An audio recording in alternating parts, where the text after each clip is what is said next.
संसद में एक बार फिर से पेपर लीक का मुद्दा उठा है। कांग्रेस सांसद और लोकसभा में विपक्ष के नेता राहुल गांधी ने कहा कि देश को दिख रहा है कि परीक्षा सिस्टम में बहुत सी कमी है। परीक्षा सिस्टम में धांधली की गई है।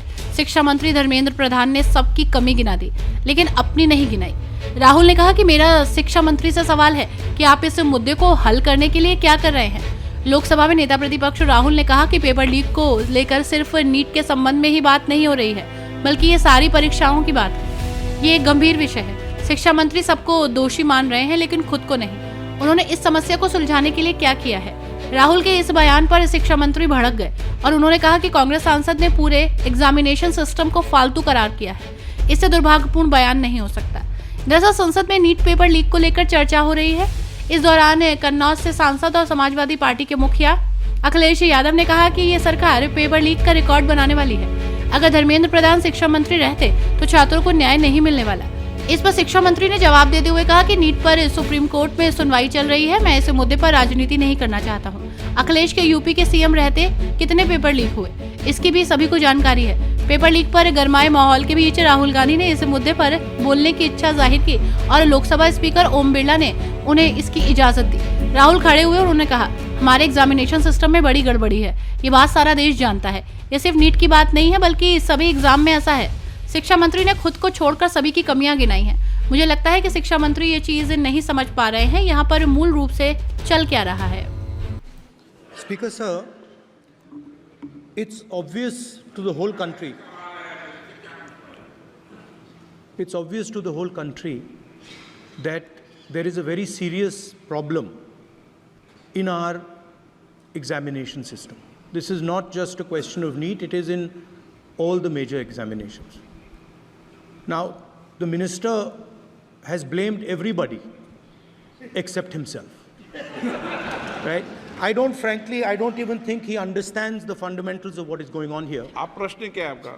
That is why we are asking some very simple questions to Honorable Minister. Number one, as this is a systemic issue, what exactly are you doing to fix this issue at a systemic level?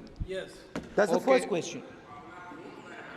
Okay, question में चल रहा है अभी। Please.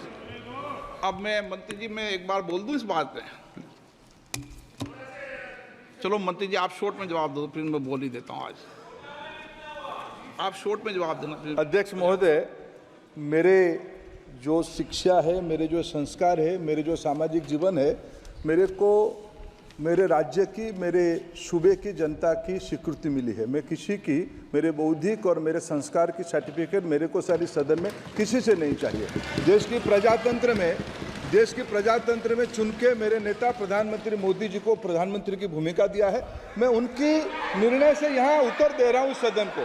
बाकी ये कहना चिल्लाने से सच झूठ नहीं हो जाएगा साहब। ये जो कहा गया देश की अभी की एग्जामिनेशन सिस्टम रबिश है सर, इससे दुर्भाग्यजनक बयान देश की नेता प्रतिपक्ष का कुछ नहीं हो सकता है सर। मैं कठोर शब्द से इसको निंदा करता हूं। बाकी रहा, मैं सर आपके सामने, आपके माध्यम से देश के सामने सर एक तथ्य रखता हूं सर। जिन्होंने रिमोट से सरकारें चलाई है, 2010 में 3 बिल आया था सर शिक्षा सुधार के लिए। उन्हीं की पार्टी के नेता आदरणीय कपिल सिब्बल साहब 3 बिल लाए थे। उसमें से एक बिल था एजुकेशन, उसमें एक बिल था prohibition of unfair practice bill 2010, जिसकी उद्देश्य एजुकेशन इंस्टीट्यूशन में माल प्रैक्टिस को बंद करना। सर मेरे सरकार की हिम्मत है, अभी हमने पब्लिक एग्जामिनेशन की रेगुलरिटीज में बिल लाए, कानून बनाए।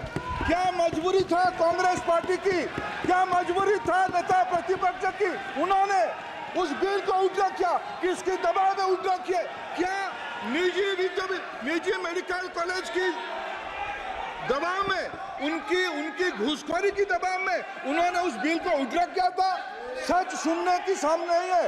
ये मैं किसी की विद्वता पे प्रश्न नहीं उठाता हूं, लेकिन सच 2010 में शिक्षा सुधार की बिल उन्हीं की सरकार ने लाया था, दबाव में उन्होंने उल्टा किया। ये हमको प्रश्न पूछते हैं।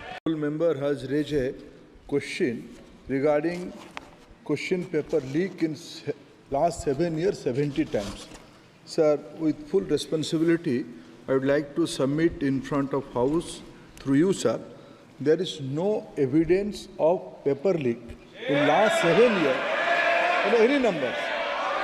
So there are incidents, already this case, right now, Speaker, sir, this case is going in front of Honorable Supreme Court. All the things has come out, every question has put in front of Supreme Court.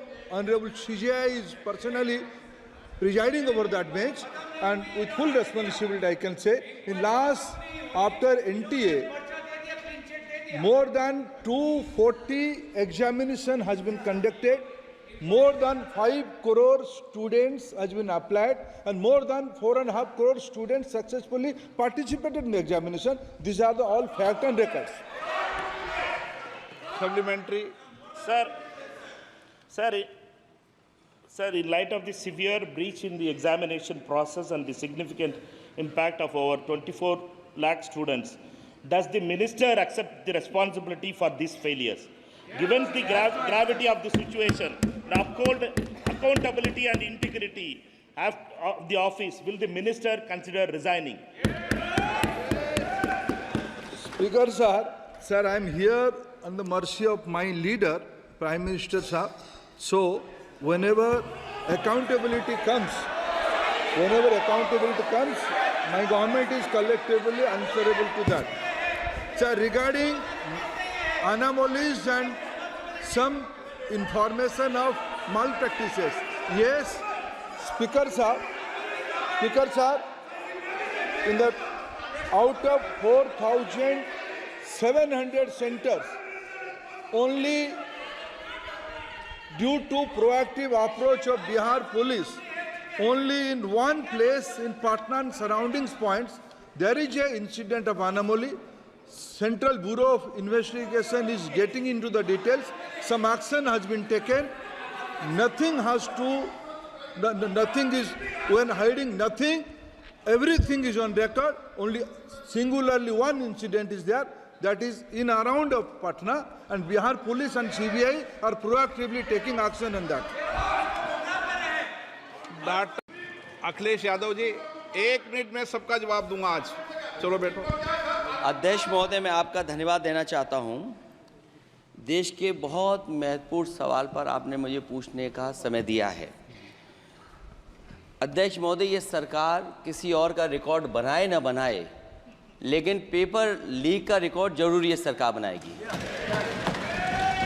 अध्यक्ष महोदय, मुझे इसके background में नहीं जाना है कि पूछें. अध्यक्ष महोदय, मुझे बैकग्राउंड में नहीं जाना है कि कब, कैसे, किस संस्था को बनाया गया है.